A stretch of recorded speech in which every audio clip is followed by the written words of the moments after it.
म्हणून तर दारुडे दुकानातून येताना असे येत असतात पा,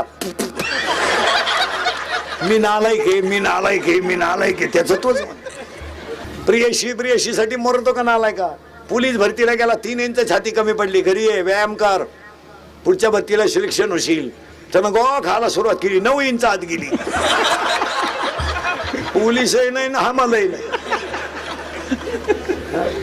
काम करा, विनोद समजू नका. जेवढी माणसं जगाच्या नकाशात मोठी झाली ती गरिबीतूनच मोठी झाली, फक्त प्रयत्न सोडले नाहीत. SP झाले, PS. अरे पोरगी SP आहे, पोरगी SP. 150 पोलीस आहे तिच्या ताब्यात, आणि हे 3 वेळा 12वीला बसलो. आणि काय झालं रे? आपला विषय नाही. तो विषय काय?